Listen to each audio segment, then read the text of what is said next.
부모 중 한 명이 고혈압이다. 자녀가 고혈압일 확률이 30%. 30%. 두 분 다 고혈압이다. 네. 하면 자녀분이 고혈압이 될 확률이 50%. 굉장히 이렇게 높아진다. 네네네. 이렇게 유전력이 있는 병입니다.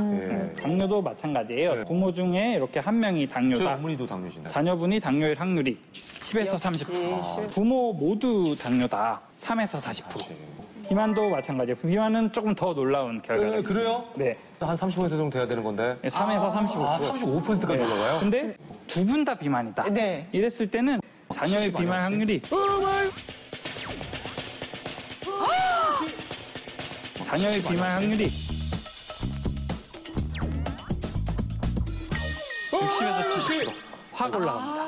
그래서 이렇게 많이 올라가는 게 뭐 비만은 실은 유전력인 것뿐만 아니라 환경적인 요소를 다 같이 공유하기 때문에 네. 같은 가족이다라고 생각하면 비슷한 입맛을 가지고 있을 수밖에 없잖아요. 당연하죠. 나눠 먹으니까. 그리고 나눠 먹으니까 다 같이 조금 짜게 먹게 되고 다 같이 싱겁게 조금 음식을 먹게 되고 그런 것들 때문에 가족력은 생활 습관뿐만 아니라 유전력 다 포함해서 물려받을 수 있는 가능성이 있는 겁니다. 퍼센티지를 보니까 정말 그 아이들을 위해서, 자식을 위해서라도 내가 건강해야 되겠다라는 생각이 절로 드는데요. 그 숫자가 그렇게 말을 해주고 있네요. 네, 더군다나 저 같은 경우는 지금 저 부모 중에 한 분, 그러니까 아버지가 고혈압이시니까 제가 30% 확률이 있고 네. 어머니가 당뇨시니까 또 30%잖아요. 그럼 저는 어떻게 되는 거예요? 만신창입니까?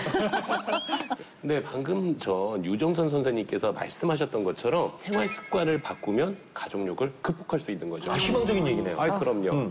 뭐 예를 들어서 직계 환자 중에 네. 암 환자가 있다. 그러면 40대 이후서부터 매년 암 정기 점검을 받으시면 되는 거고요.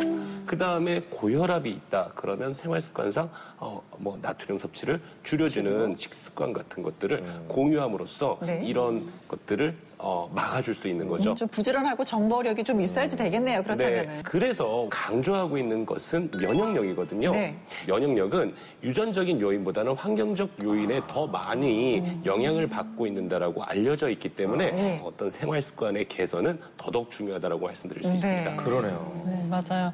관련해서 유전자와 생활 습관 중에 어느 것이 더 면역력에 영향을 미치나 이런 거에 대해서 알아본 연구 결과가 있는데요. 생각해요. 미국의 한 대학에서 8세부터 82세까지 210명의 쌍둥이들을 대상으로 조사를 해보았는데요. 네. 면역력이 나이와 노출된 환경에 따라서 서로 다른 것으로 알려져 있습니다. 모든 유전자 뭐 같은데 생활 습관에 따라서 면역력이 서로 면역력이? 달라졌다는. 네, 맞습니다. 만약에 면역력이 유전적인 거라면 일란성 쌍둥이는 같은 면역력을 가지고 있어야 되잖아요. 그렇죠. 그런데 이 연구 결과에서 어린 쌍둥이보다 나이가 많은 쌍둥이들의 면역력이 더 차이가 큰 것으로 나타나 있는데요.